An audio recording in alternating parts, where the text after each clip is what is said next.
Yeah, I grew up in Canberra. My dad is here.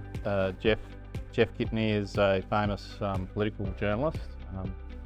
Dad actually started on the Daily News in Perth, believe it or not, which is no longer here. And we moved to Canberra in 1975, and so I grew up there. Went to school there, went to university there. I actually studied law at university because I didn't really know what I wanted to do, and got the marks for it, so I thought I'd give it a go, and I actually found it quite boring doing legal studies. But the more I went through the degree, I was sort of more interested in public policy issues, and I guess for some reason I always had a fascination with the media, and that might have been osmosis because we had 4 newspapers on our breakfast table every morning, and I mean physical newspapers, which not many people read anymore, but every day there was these 4 papers sitting there, and there was AM blaring on the radio as you had your breakfast every morning. And then PM in the evening when Dad was home, and you watched every news service, and you'd never seen the news until you watched the ABC, of course, because that was the best. So yeah, I guess I just had this fascination with the media as I was going through university, and actually managed to get a copy boy job, I'm sure helpful with my dad's name, up in the press gallery. So I just worked casually up there, and was lucky enough to get a few stories published in the Fin Review, who I was working for up there. And then a guy called Greg Highwood, who you may remember was a famous Fairfax CEO for a number of years. When I was going through the press gallery, he was the editor-in-chief of the Financial Review, and I remember the night he rang me up on my little phone in the corner of the office and said, Damon, there's a job in Perth. I'd like you to go over and work in the bureau over there. And it was a 2-person bureau. So that was my first start in journalism, and the opportunity that gave me was incredibly daunting but amazingly exciting, because the guy that was there was simply a mining writer, and I had to do everything else. So Paul Keating actually came over for the 96 election campaign, and I had to basically chase him around with a tape recorder and ask him questions. And whenever bigwig business people came to town, whether it was George Trumbull from AMP, who you may remember famously for the Indian headdress, to Alan Newman from Futurus, a name you would remember, to Michael Chaney at Wesfarmers at that time, I had to go and interview all of them, and I was the Financial Review, so I carried this cachet in the room. And Kim Beazley ended up taking over when Keating lost the election to Howard. He became the federal opposition leader. He actually knew Dad really well, and I actually had to cover Kim as a journalist. And I remember, having to ring up his office, and the way it works, particularly if you're a cadet journalist, you never get to speak to the actual person. You have to go through 10 layers of PR people before you get through. And I remember a couple of times when I rang Kim and his PR person was talking to me on the phone. It was the old days of landline phones, and another click would come on, and Kim would jump on the phone and say, Damon, how you going? And how's Dad? He always said, how's Dad? I did get a bit sick of answering how's Dad. Those first 3 years in Perth, every second person was like, you Jeff's son? It was like, after a while I was like, yeah, so. But look, it's been very lucky. Been very lucky to have the Kitney name, but it's really interesting to answer your question in a long-winded answer. I moved to Sydney in 1999 because the Fin Review was very keen to have me specialise in corporate reporting. Over here I was doing everything, including a bit of mining. When I went to Sydney, I was on the company's desk of the Fin Review, and that really pivoted me into corporate reporting, and that's really been my cachet now for 20 years. And I've really, I must say, no offence, Dad, but shied away from political journalism because I can't stand it. I just find it completely boring, and I find it's so spun. I find in business there's always an answer to a bottom line, and there's an answer to shareholders, and there's that accountability, I guess, in business that I've found really fascinating. And then as I've moved on in my corporate writing career, in the last probably 15 years, I've really gravitated to private wealth and private companies. And I must say, I find writing about listed companies now quite boring because they are so sanitized. And when you write about the top 50 or even 100 listed companies, you have an army of PR people that you have to deal with. You have spin like that's like I haven't seen ever in my career. You have management. I've done interviews with CEOs of listed companies, particularly global ones, where you have 4 PR people involved in the conversation, which is quite staggering, really. So in private wealth and private people, if you can get in the door, and that can be incredibly hard at times, I find their stories are much more open, much more interesting. I find that they, because they don't talk very often, when they do sit down, they're incredibly expansive about their stories because they're just not used to doing it. And quite often they don't have a public relations person there, which a lot of people find staggering. But so you really get this discourse that I think you don't get elsewhere. And that's really what the Inner Sanctum has become, whether it's the book or now the column in the Australian newspaper on Saturdays. It's really exploring the human stories of business. And I would say 80% of those subjects are, from the private world as such. And I just love telling their stories. So before we tease out the Inner Sanctum, because that interests me, having ran a listed company, what about journalism today? I'm still old school, so I still spread the papers out every day. I like reading I just like the paper, but I get, you can log on the AFR and look at that. But how has journalism changed with social media, with the algorithms that drive journalism? How has journalism changed for you through your period, of your professional career? Well, I think one answer to that is what Elizabeth said before. I now have my own business, so I'm not in full-time journalism anymore, and there's a reason for that. I wanted to do new things, which I now do, which I couldn't do as a full-time journalist. But secondly, full-time business reporting, whether it's at the Fin Review or the Australian or the West Australian, there is this hungry beast to feed every day called the internet. And that's something that I didn't deal with when I came into journalism. The internet was in its infancy. I wrote for the newspaper every day. I would, research my story during the day, do my interviews, and every night I would have a deadline and I would file my story, whether it was 400 to 1,000 words or whatever, and it would appear in the newspaper next day. Now anybody who's a full-time business journalist is writing up to 5, 6 stories every day. Some of them are 200 words, some of them are 100, some of them are 500. They're on a treadmill, which is impossible to get off.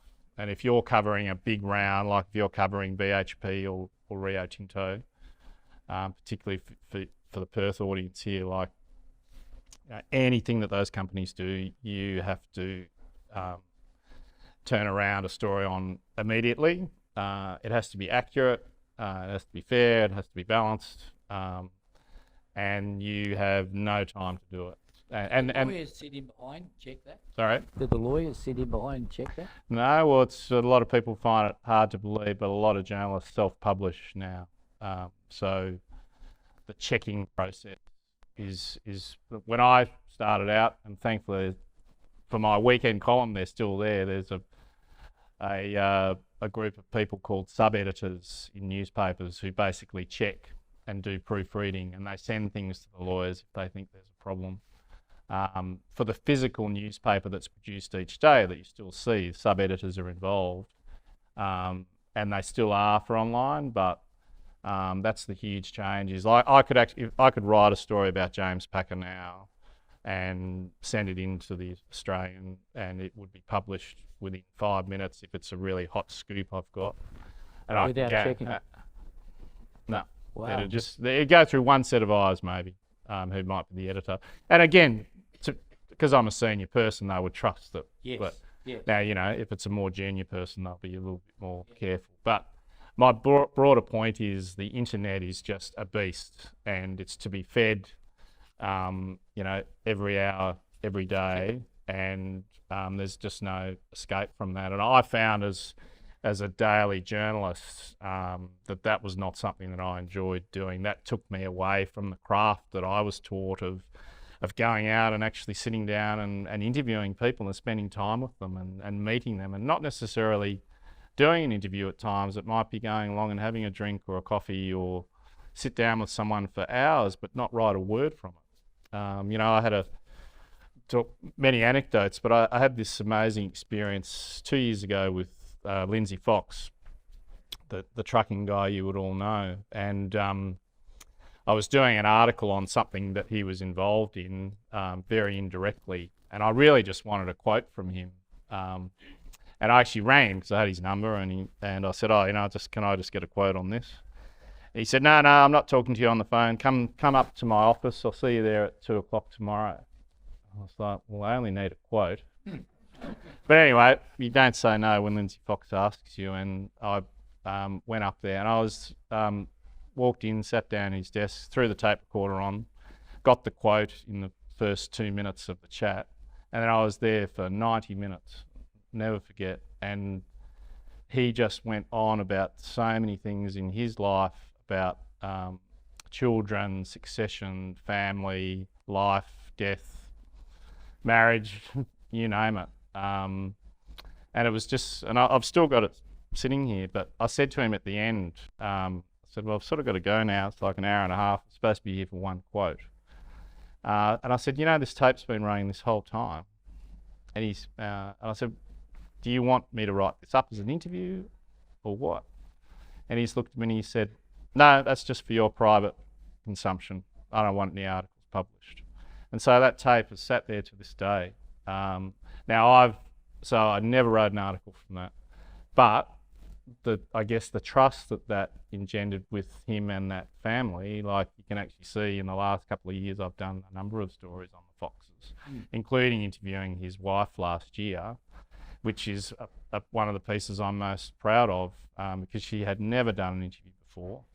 It was actually organised by her son, but I guess, you're probably going to ask, but trust is just so important with these people. And for him, I'm sure maybe Paula didn't even bother telling him she was doing an interview, but you would assume she probably did. But the fact that you've done those yards and sat there and I mean, what I could have written from that, how long's a piece of string, the amount of things he talked about. But they trust you that a situation like that is private and you have to respect it. And the dividends come down the track. They do. I think we all agree as business people and family that trust is a very important part of any component. So apart from the family secrets in the book that you unpack very well, what do you think is the most consistent overarching thing that they've demonstrated across those families that makes them successful business leaders from all your interviews? It's hard to generalise, but I think to make a couple of sweeping statements, I think the inherited wealth is always different to the self-made, and you can see people in that book who have inherited wealth and the ones that have been self-made. And again, this is a gross generalisation because it's not always right, but I find that the self-made, as you would expect, are probably more humble, I think. They understand that they've built this from scratch. They haven't been handed something. So I think it's not always the case. Inherited wealth, there can be amazing stories, and but I think that's sort of one key difference. But you talk about humble. I think the greatest trait, and it's not just in that book, but just more generally, the most successful business people that I see, the most powerful trait for them is humility. And it's a very hard thing to sort of pin down, but there's an incredible, as you would know, an incredible arrogance about corporate Australia or corporate world. They all think that they're better than everybody else, and that it's their money and not yours as shareholders. I find the most successful businesses are the people who do have genuine humility, who respect that they are custodians of other people's money in public companies or in private. I mean, private family offices invest billions of dollars in groups that they trust, and I really find that humility aspect is a very, very powerful thing for success. So yeah, that's probably the most powerful aspect. And again, it really depends on the industry. And I think if you look in that book, there's some amazing tales of inherited wealth, and it's not always easy. And the James Packer story, which I know we're going to get to, is just the greatest example where everybody thinks that James Packer, just has it made, and has had it made since the day he was born. But he has just worn that wealth as an immense burden on him every day, and he's not alone. And I think you look at someone in that book like Anthony Pratt, who is probably at the top of his game now compared to Packer in terms of where he sits in the corporate stratosphere in Australia. He has handled that inherited wealth incredibly well. He's been very smart. He kept his company private. You'll never ever see Visy go public. Certainly not in our lifetimes. Maybe it might happen with the children one day. But he has, really been able to manage that wealth transfer in a very difficult situation with a very disparate family. And he's been incredibly well advised. And I guess that's another thing about the people in that book that are successful. The inner sanctum of advisors is just so crucial. And I look at, the people that advise Lindsay Fox and the people that advise Kerry Stokes and, David Haynes and all these other names. Like, they have people, that they can absolutely trust around them, and that are not afraid to give them bad news and tell them when they're, perhaps making a mistake. And that's been one of James Packer's greatest faults, which he would acknowledge, is, he's trusted the wrong people. Even to this day, I still believe he doesn't have a very good group of people around him. Comes out strongly in the book. Yeah. Given building the trust factor and the humility and the private side of it, the process in getting the interviews and the lead times, how do you go about that? How do you identify who would be really interesting to interview? How do you facilitate that? How do you approach it? Obviously, you've got recognition from you're doing articles constantly, but I think what was James Packer, 20 years? Yeah, I mean, that's an unusual one, and that's a whole other story for a whole other evening, essentially. But to summarise, I met him, in the year 2000, I think, and just managed to build a rapport with him over a number of years, and we've always had just a professional, courteous relationship. So, I was never round at James Packer's for dinner or going on boats or flying around the world in his plane. I've always just been the journalist, I guess, and somebody who he feels he can trust. And we've had some absolute barneys over the years where he just wouldn't talk to me for several years. And there was one time I always tried to keep in touch with him and just send him a note every 3 or 4 months to say, if you're around, let's catch up for a coffee. And I remember sending one email to him and said it'd be nice to catch up when you're in town, and the reply was, why would I bother? And that's just the way he is, because if you get him at the wrong moment, and he wasn't happy with something I'd written about, which was totally accurate and fair, but that's the roller coaster road you've got to ride with people like that. But in terms of the interviews, I mean, a lot of people would be surprised, and it's incredibly humbling for me and very lucky. I would say over 70% of the content that I write about today and that I'll write about over the next few months comes to me. Oh, really? And that's whether the most simplest way is it's through a PR person who rings up and says, hey, Damon, do you want to interview this person? And they've obviously done their research, that they, they trust me, they want to use my column or whatever, whatever you want to call it. I get all journalists do, but even now that I'm not a full-time journalist, I get a PR pitch basically sometimes 3 times a day, lobs in your email with something, I'm always quite polite in replying and saying no thanks. A lot of journalists just delete. Sometimes I do delete when you get sick of it. But there is just this PR world out there that a lot of people don't know about. It's an industry, incredibly well paid, some really, really clever people in it who know how to sort of pitch their clients to journalists. And I'm not alone. The top journalists in the country get this all the time. But the lucky thing for me is I can sort of pick and choose, and some people who are really accomplished in that field, they know what I like. And I had this pitch late last year which just came out of the blue from a firm I'd never heard of, and it was actually about the chief operating officer of Amazon in Australia. She's a Hispanic American, a Hispanic born American, came here a year ago, and the pitch actually said that her daughter died of leukemia at the age of 10, and she wanted to talk about what that was like. That was in the pitch, and for me, for the Inner Sanctum, that's just absolutely, the heart of what I want. And that interview, we had to do it over Zoom because of logistics, and she was in Sydney, I was in Melbourne. That would be the hardest interview I think I've ever done, even beating Packer, because she broke down 3 times in that interview.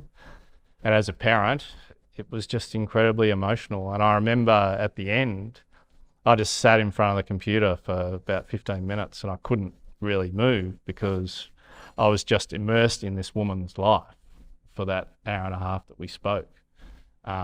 And you just sit there and you sort of try to decompress, I guess. And when I sat down to write that story, you feel so many emotions because you feel a responsibility to tell this story as best that you can, and to do, something for the life of this child who, died when, at the age what my son is now. But you also, there's an excitement in you that you've got an absolutely incredible story here to tell. You've got your absolute gem that you want, that human story. And so I wrote the story, and it's to this day, it's the best story that I've ever written in terms of readership. It just went off the charts. Now, Amazon's got a bit to do with that. It just, I couldn't believe, this is another thing that a lot of you don't know, which I'll explain in a sec, but the numbers were just off the charts. But and it was really funny. I went to a dinner, actually, an Anthony Pratt function, because Amazon's one of their biggest clients, and I was in Sydney for this function a week later and walked in the room, and the woman was standing there, and someone introduced us, and she said, "Oh, you're Damon, you're at the article," and she gave me a hug, and she wouldn't let me go for about 30 seconds, I remember. It's feels a bit strange, and she just said, "I just want to say thank you for doing, telling the story of my daughter's life that will never be told again." And you just walk away from that and it's quite mind-blowing. The book, what surprised me about the book was how many in the book had recovered from cancer. Yeah, well, there's a joke going around at the Fin Review of my arch rival that the Kitney column is just called the cancer column. Right, okay. So not the Inner Sanctum, it's called the cancer column. But do you think that they're more open after having a life-changing event, and facing mortality to, open up and talk more and actually share their life a bit more than they would have been previously? Yeah, it's hard to know, but I think that's probably right. It's really interesting though. There are some people who are really willing to share their story. That there's others. There's one I won't name, but a very famous company director in Australia who is in that book actually. So I'm probably getting a little bit close to giving it away, he has an untold part of his story, basically with his child that I won't go into. But and I knew that when I sat down for the interview, and we talked about it again off the record in the interview. And I said to him at the end, "I really want to tell this part of the story," and he said, "No." He said, "It's private. I don't want you to do that." And you have to respect that. There's another sadly deceased corporate titan who I interviewed who, lost his daughter to suicide and talked very openly about it during the interview. And then at the end, he said, "Can you please not write about that part of our discussion?" And yeah, you've just got to, yeah. Well, I mean, you're there because you are trusted, and you've got to respect those really deeply private stories. But yeah, I mean, it's hard to say. I think, there's probably a bit more of a confidence with some people that they will tell their story than when they have recovered. It's really interesting though. There's a former top executive of one of the accounting firms, which is a bit on the nose at the moment, the accounting profession. And, but this guy was a great guy, and he actually had a really bad cancer battle and an amazing recovery. And I said to him, "Michael, I really want to tell your story." And he just looked at me and he said, "Hey, Damon, my wife would kill me if I did it. I'd really like to, but I can't." And he said, "And B, I just don't know whether it's going to come back." And he's no longer here. It did come back. Yeah. So when they go into the interview, because you obviously got an ability to open them up, do they really expect that they may be revealing the intimate personal details of their life? Is it well, it's really funny that column and that, or the cancer? Yeah. I think, to be honest, now if they're doing it today, they do sort of expect that the Inner Sanctum is going to be a bit personal. I think in that book, that's interesting. I would say, half the subjects in there, I'll just rewind back and to be a bit cruel about the high net worth community for a second. Yeah, they don't talk unless there's a reason. I mean, that's obvious, I guess. And I would say, most of the high net worths talk to you because they're selling an asset, they're flogging a capital raising, they need some PR for something. So you're a means to an end as such. And, I'll say, like, Andrew Meyer, who's in that book, who's part of the Meyer family, his PR guy just rang me up, a guy I knew, and he said, "Oh, Andrew just wants to talk about a shopping centre, that he's just redeveloped and put it on the market." And I was sort of like, well, that's not particularly interesting. But anyway, if you're offered an interview with a Meyer, you take it. And I reckon we talked about that shopping centre for 5 minutes at the start. And then we had this, and I just talked about his life as a Meyer. And again, the burdens of wealth, the opportunities it opens, how it's changed his world. And he was quite happy just to sit and talk. And at the end, we sort of had that Lindsay Fox moment where I was like, well, this is all on the record. And he was just like, "Yep, that's fine." And the story was written up, as a very personal story, and he was happy. Do any of them bring in minders?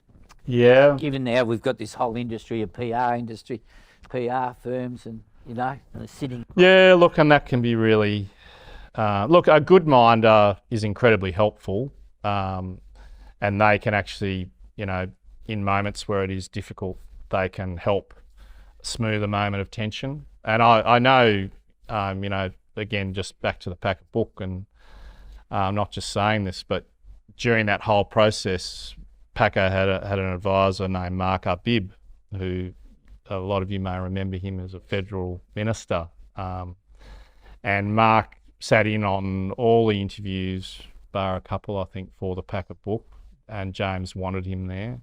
Mark and I have a very good relationship. But I know there's been times where in my relationship with James, there's been an issue or there's a difficulty or there's a tough issue or whatever. And Mark, just knowing what I want, but also knowing what James is trying to achieve, I guess, or has really helped smooth those waters. There are situations where PR people can be an absolute pain in the arse, and I'll never forget an interview with the head of Grocon, which you may know has had a few issues, but this is when it was a powerhouse and it was a female CEO, and she was the first female CEO of that company. And there was an incident that Grocon was involved in many years ago where a wall fell over in Melbourne, killed 3 people, and it was on their construction site. And I went into that interview determined to talk about that because that was such a central thing of what Grocon was. And I remember sort of, you don't make that first question, obviously, but yeah, about 40 minutes and I raised the question, and Caroline, the CEO, sort of opened her mouth to answer, and the PR woman, who was quite young and a bit inexperienced, and she just said, she's not answering that question. And I was just like, well, hold on, but no, and I asked it again, and she said, she's not answering it. And Caroline actually stopped the PR person, said, can you just keep quiet? I am definitely answering this question. And she gave me a very emotional, heartfelt answer about being the CEO of a company when that happens, and how she went out and saw the parents of one of the children, and for me, like on the record, like this gold human moment of an incredibly difficult person, a difficult part of this woman's life. And yeah, and as we were walking out, she pulled me aside and she just said, I'm really, really sorry about that. It was so embarrassing for me. And to be fair to the person, she actually rang me afterwards because she would have got a bollocking, I would assume. And she just said, I'm really, really sorry. I just overreacted at that moment. But it's always one I remember of where, PR people can overstep the mark and not actually do a service for their people. Is there, we have to get onto the price of fortune. We could sit here all night talking about this. But here's probably the left field question. What do you see different between the two major cities of Sydney and Melbourne in the generational families? Is it new wealth, old wealth? My take on that would be that this is, again, a gross generalisation. Sydney's very transactional, I would say. I agree with that. Melbourne is deeper and less transactional, but also Melbourne, unfortunately, can be a bit more clubby as such. So, I mean, I'm very lucky because getting into these Melbourne networks takes a long time, and once you open one door, 3 others open around it, and it can be very hard to crack. I would say it's probably easier in Sydney to get those doors to open, but the depth once you get into those doors is probably not as significant as it is in Melbourne. And you're right about the Jewish community, just to say it openly, like they're very powerful in both cities, and they also trade on trust. And I'm very lucky that I've got to know a lot of Jewish business people, male and female. Over time, I've been lucky enough to go to Israel 3 times. It's an amazing country, just blows you away. But when you do go there, you sort of get a bit of perspective about why they are the way they are, as such, culturally and politically and whatever. But yeah, I mean, I'm quite proud to be, involved with those groups. They're not all good people, but there are, overall some pretty good and very smart people in those networks.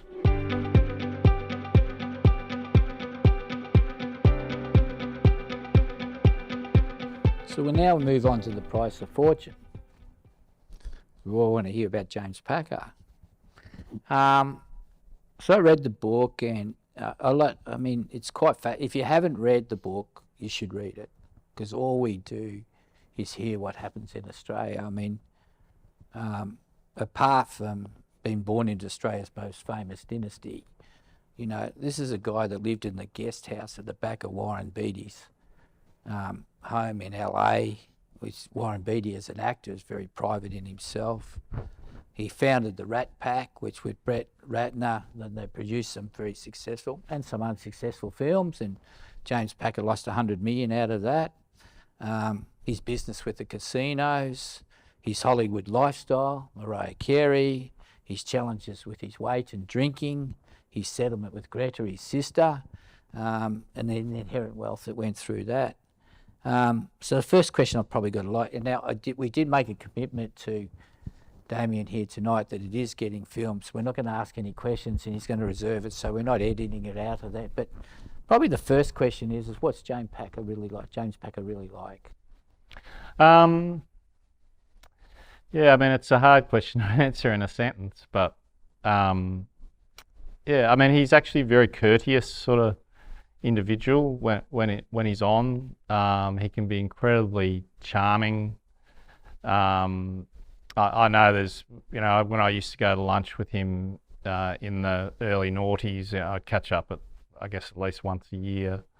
He was just, incredibly polite, and I know it's a topic when I come to, but I remember one time going up to his office at Park Street in Sydney, which is the infamous Packer place, and we're in the lift, and you had lunch on the 5th floor all the time, and all the executive offices were on level 3. And one time we were standing in the lift, and he said to me, looked at me, and he said, "If Dad gets in this lift, you are not an effing journalist, okay?" I said, "Right." And that's the thing, like the Packers hated journalists. So the fact that he was actually letting me come in for lunch, was to his great credit. And that was all about rebuilding his reputation after the Untold disaster. I'm sure his advisors had sort of, maybe picked me out to say, well, this is a guy you can trust. And but, again, it's back to that Lindsay Fox discussion. Like, every one of those lunches was off the record. And James said that at the start. He only needed to say it once. I respected that. Yes, the perspectives that I got from that, and I was writing about, his companies, every day, and you, I guess, could use some of that knowledge in an indirect way sometimes in your writing, but you had to be bloody careful that you didn't, disclose something that was private or confidential, because, again, it's a blatant breach of trust, and also you probably would have had worse than a lawsuit coming your way. But yeah, it's just about sort of managing that relationship. There's a famous anecdote of James Packer when one of the most famous business journalists in Australia is a guy called John Dury. He's retired now. He did the Chanticleer column in the AFR for decades.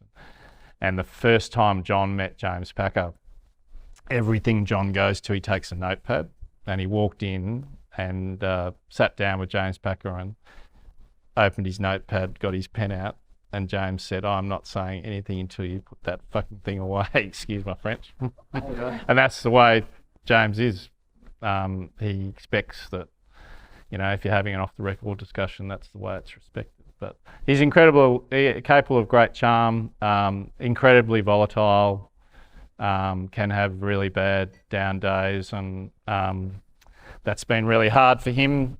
I know to the book, the main part of the book was basically done over 4 days at his home in Aspen in early 2018. And I went over there and actually stayed at the house, because there's not really any point in staying in a hotel. You might as well be in the Inner Sanctum, to use the word. And so we did 16 hours of interviews over 4 days, and incredibly difficult discussions about all the topics from Mariah Carey through to his sister to really alcohol, that sort of stuff. And I remember actually after the first day, because we did a good 4 or 5 hours on the first day, and because you're staying there, you're sort of in the environment, and I woke, and so the way the house is, you have the top bit where he sort of lives, and then the guests stay in it's like a mini hotel down below. There's sort of guest rooms and stuff. And I remember getting up that second morning after we did those interviews and walking across the room, and he was actually just sitting in his chair where we did the interviews, and he looked absolutely shocking. And I said, "Oh, good morning," and he didn't even look up, just sat there looking at his iPad. And I went into the kitchen and I said to Mark Arbib, I said, "He just looks like shocking." I said, "We don't actually have to do this today, I'm here for another 2 days, like, we can have a break." And he said, no, he'll be fine, just give him an hour. And he was right. Within 40 minutes, he was actually came into the kitchen and said, "When are we starting?" But he was just sort of, I think, decompressing such an emotional experience. And it was really hard for him. And I have to give him absolute credit. I would say, out of all the wealthy people in Australia that I would like to write about that I haven't, I won't name them tonight, but there'd be half a dozen here I know will never, ever do what James Packer did. Never. Because they've got stuff to hide that they know they'd have to talk about, or B, they just would not take the risk, or C, they're too smart to do it. But what James did was incredibly courageous, and I think the fact that he was so open, and it was an incredible thing for him to do, to trust me to write that book. He did not read it before it was published. He chose not to. He actually wanted to tell the world that this is Damon's book, not mine. Yes, I've cooperated with it. And I think that was just he did me an amazing favour. I mean, he will never, ever do another book, I'm pretty sure. And it was such an exhausting experience for him. There were times when he would send me a note just saying, I don't think you understand the toll this is taking on me to relive these difficult moments of my life. And there were some pretty damn difficult ones. What prompted him to do it in the first place? I think he felt that there was just a genuine misunderstanding, or almost misapprehension, really, in the public discourse about his life. Don't forget, the context of the book was really important. He'd just been through this ridiculous, crazy Hollywood period where you had the Mariah Carey romance, you had movies, you had the fight with his sister. He disappeared, offshore. Israel was another big thing, which is still in the news at the moment. And I think he felt that, and I'm sure his advisors felt that there was just this huge public void of lack of knowledge that was just being filled by rumour and innuendo about him. And I think he genuinely wanted to tell his story for the first time. And the timing was good for me, because a publisher actually approached me for the book. I should, in just a 30-second reprise. So I'd been trying to talk to him for, I don't know, at least a year in 2017, and that was when all the mad stuff was going on. He wasn't doing any interviews. He never replied to my emails. And then there was actually something that was written in the Fin Review, which I have to say, I'm grateful for, because it just set him off. And he actually replied to one of my emails from 6 months earlier, I think it was, and just said, you want to do an interview? Well, I'm ready to do it. Let me know when. I was in San Francisco sitting in the back of an Uber, and this email popped up. I was like, what? And I replied, and it was genuine. And I said, when are you going to be in Sydney? And he said, well, I'm not. I'm going to be in Argentina for the next few months, and you got to come here. I was like, right.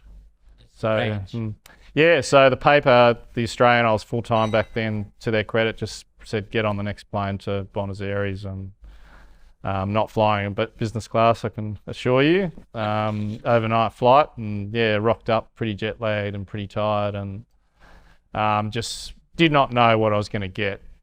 Did not have any expectations.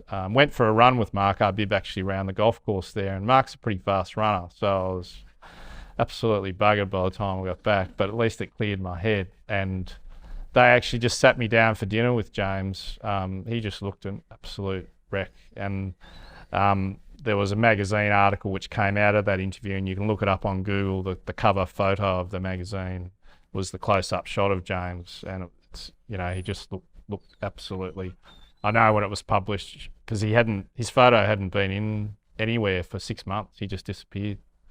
And this, put on a lot of weight. That's right. That's what shocked everybody, and just his sort of look in his eyes, and very, very powerful photo, incredibly well taken actually, and it just sort of summed up where he was. So that night I basically sat there while he smoked 50 cigarettes, and just listened to him download for like 3 hours about his life. And it was all off the record over dinner.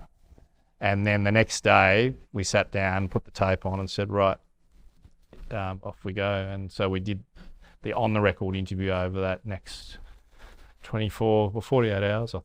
And then I had to turn around that interview really fast to make the magazine deadline. But that was his first real, this is what I've been doing. And he made his first comments about Mariah, so that got global headlines where he said it was a mistake.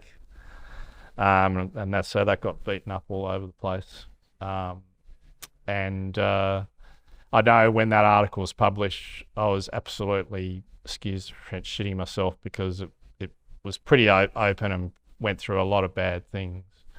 And the stories get published on the Saturday morning in the magazine, and I was actually at my son's cricket game and hadn't heard a word from him. And I was like, and then this email bobbed up, and it just said, "Dear Damon, thanks for being fair, James."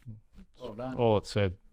And that really, I'm telling that story because that started the whole book thing. A publisher came out of the blue and approached me about doing a book, and I told them there's no way he's going to do it. I've already asked him in Argentina. It was one of the last things I said to him when I left was, would you ever do a book? And he said, no. I said, fair enough. But as I walked away, he said, if I ever do one, I'll do it with you. Again, it's establishing trust. Does he bring Kerry Packer into the conversation, his dad, in the conversation? I mean, it's a hard act to follow.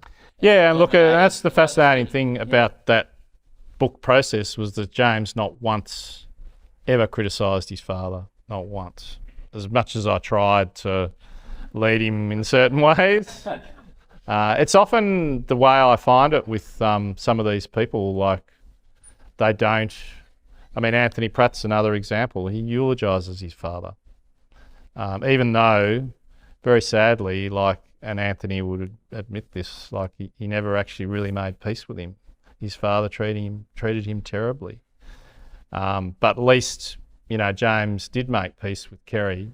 It's famous that he flew back from his boat in Fiji when Kerry was on his deathbed, and they had what James has always called a beautiful conversation, and then he died a couple of days later, I think. But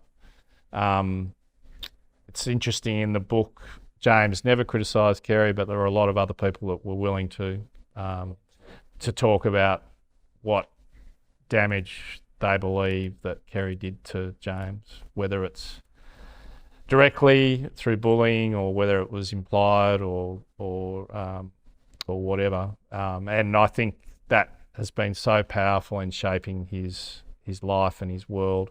I really respect the fact that he, you know, adores his father and won't speak against him. But the reason why, if you look at the back cover of that book, the publishers chose the photo of the two of them together, a very powerful image from when James was younger, because it has been a huge shape in his life. And, you know, one of the really difficult times, because James didn't read the book, again, to his great credit, when the book came out, there was a lot of tabloid fodder hunting through it for stuff that they could beat up. And the Australian, you know, my newspaper, caused me a lot of grief. So they found this part in the book which was actually about Kerry's mistress. And her name is, or was, Julie Trethowan, and she ran the health club round near the office there. And it was always a taboo subject. No one ever wrote about her while Kerry was alive. The only articles appeared after he died. And James actually had a really good relationship with her, and I think still does to this day. And Alan Jones, of all people, who I interviewed for the book, gave me some amazing on-the-record comments about the relationship that he saw up close between Julie and James. They would go to this place called Top Monks in Elizabeth Bay, one of the top apartments there, and James would sit and have dinner with Kerry and Julie, which, you know, had never come out before. So, of course, when that appeared beaten up on the front page of the Australian about Julie Trethowan, and James, I hadn't told him it was in the book. You can imagine didn't go down especially well. I mean, I remember he sent me an email that night saying, what's this stuff in the Australian about Julie Trethowan? And I was like, well, it's just quoting Alan Jones. And he just said, is that in the book? And I said, yeah, it is. Never heard anything back. Probably just as well. But I think if you actually take it back now, I think he understood that that was actually a good thing to go out. Yes. And if I had told him in the book process that I was writing about Julie Trethowan, he just would have said, you can't. So we're going to open up some questions, but before we finish it, it's 5 years on. How do you think James is going now? Look, probably not as good as he would like to be. I think he's having a bit of a difficult period again. I mean, he came out to Australia, which was really good, but didn't really do a great deal while he was here. And I think he's still wrestling a bit with his mental health situation.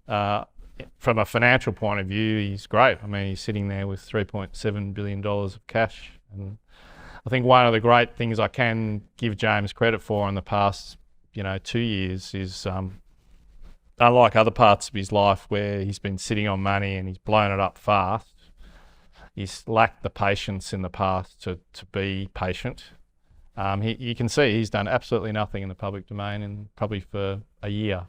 There's been a couple of reports about him potentially doing something here or there. There's been a little bit in property, which is pretty safe, but he has not blown up that money. He hasn't made any stupid investments. And I think that's a sign of him, going into a new part of his life where he is prepared to be patient and he's not just going to throw money around at everything that gets pitched at him. And hopefully that's because he's taken good advice as well. Let's hope he comes out the other end well. Yeah, no, I only wish him the best. He's done me an amazing service in my life to do what he did. As I said, it's always been just a professional, courteous relationship. And there are people that I met in that book. You mentioned Warren Beatty. That's just one who I know I'll never ever meet again. So just a quick one. Warren is a very private person. He's seen his movies. He doesn't give interviews. Damon got an interview with him. It was quite fascinating. And that was to James's credit. I mean, he actually said to me early in the process, told me the whole Warren Beatty story, which is incredible. And he said, "Oh, do you want to meet Warren?" I said, "Well, yeah." and actually, he sort of said it about 2 or 3 times. I was like, "Oh, yeah, it's never going to happen." And then he emailed me one morning and said, "Can you be in Los Angeles on Monday? Warren will meet with you." It's like, "Are you serious?" And he said, "Yep."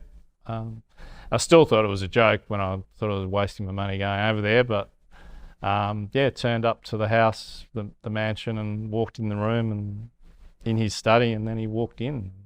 It was, he's about 80 years of age or something. Yeah, he's getting on. And I must say, it was a really hard interview because for the first 40 minutes, he wasn't sure whether I was hostile or not. So he was just really dancing around topics. And it was only really in the last 20 minutes when he realised that I'm actually here to write a proper human story of James. And he actually gave me some great quotes. And then I'll never forget, he just went in, warmed up after an hour. And this one of his minders came in and held up a Post-it note to him, and I couldn't see it. He said, "Oh, I'm really sorry, but I have to go. I actually need to go to have lunch with James down at Beverly Hills Hotel. I'm due there in 5 minutes." And then he said, "Why don't you come and join us?" And I was like, "Yeah, okay, won't say no." And he said, no, I'm serious. But why don't you give us 15 minutes at the start, just go and walk around outside, and then come in, and I just need a bit of private time with him."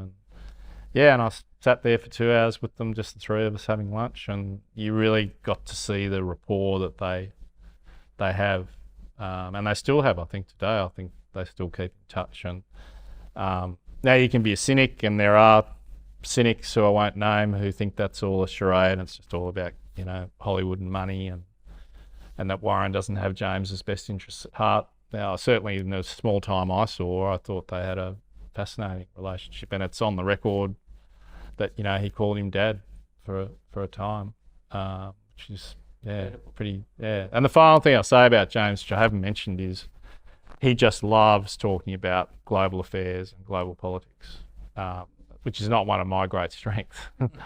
So that's why it's usually just about business with me. But when you see him with people like Warren Beatty, or with I'm just trying to think of some others that I saw, but he just immerses himself in these international affairs, and and that's why he had that love affair with Israel. He just absolutely was captivated by the politics and its place in the world. He just couldn't sort of draw himself out of it. In the end, he got drawn into stuff that he'd rather not. But he seems to have sailed out of that, to his credit. But he was just fascinated by the country. And as I said, having been there 3 times, I can sort of see why. the thing that I guess one thing I've learnt, and I really make an effort in my journalism, is about women, and business is a very much, still a blokey world. It's changed a lot, but I've really made an effort certainly in the Inner Sanctum column in the last 2.5 years, is to find really interesting business women and write about them. Sometimes they're really hard to get, and with a few that I've done, and there's one in that book, they won't just do an interview, they will want to do a Lindsay Fox type situation and have an off-the-record lunch with you or something to suss you out, to see that they can trust you. Whereas, to put it bluntly, a lot of the blokes, they're there with bells on type thing. So the two women that I know I'll never interview, they're still alive, but I would love to, is Ros Packer and Jean Pratt, the other side of because I find the matriarchs of corporate Australia fascinating. And that's why that interview with Paula Fox earlier this year was like one of the highlights of my career, to be able to sit down and talk to her without, no PR person in the room, by the way, no one, just her and I at her sitting room of her mansion. She let me go she took me on a tour around the building and gave me one of the cookies her maid had just cooked, and and it's just, those stories should be told, that they're not told, and the sad thing is we won't ever get Jean Pratt and Ros Packer to tell their story. Talking about the Pratt family, it's in that book. Eloise Weislitz is Richard Pratt's middle daughter. Very, very private. Never done an interview in her life, and she got an AO. And this is, again, back to what I said earlier, just sometimes it's pot luck. She got an AO a few years ago, and the editor of The Australian actually just sent me a note and said, the Pratts, Eloise Weislitz just got an AO, can you get an interview with her just to talk about her AO? And I said, well, good luck, she doesn't do interviews. And I know her advisor very well. We had a chat about it, and he obviously talked her into it, and I went over to the mansion and sat down with her. Incredibly frail person in terms of she's had a very difficult life. And I will never forget it. She had a manila folder of documents. I don't know what they were, notes or something. And for the first 10 minutes of the interview, she was shaking like that, like just for 10 minutes straight while I was talking to her. It's just like, excuse. And yeah, she was as nervous as buggery. But once she actually warmed up, and you can read them, it's an amazing story about her cancer battle and about being a Pratt and about her father's, brushes with the law, and at the end of the interview, and also that was other reason she was nervous. There was all this press at the time about separating from her husband Alex, and so in the interview she said on the record, I asked her, I said, can I ask you, are you and Alex separate? And she just looked me in the eye and she just said, yes, we are, on the record. So that was a huge burden for her as well. I'll never forget when I turned off the tape, she got up and she gave me a hug, and she said, thank you, that was just so cathartic. And that's the thing, like, it was getting so much off her chest. Yeah. Thank you very much. Thank you very much. Put your hands together for Damien tonight. What an interview. You could talk all night. Thank you, mate. Appreciate it. Thank you for taking the time.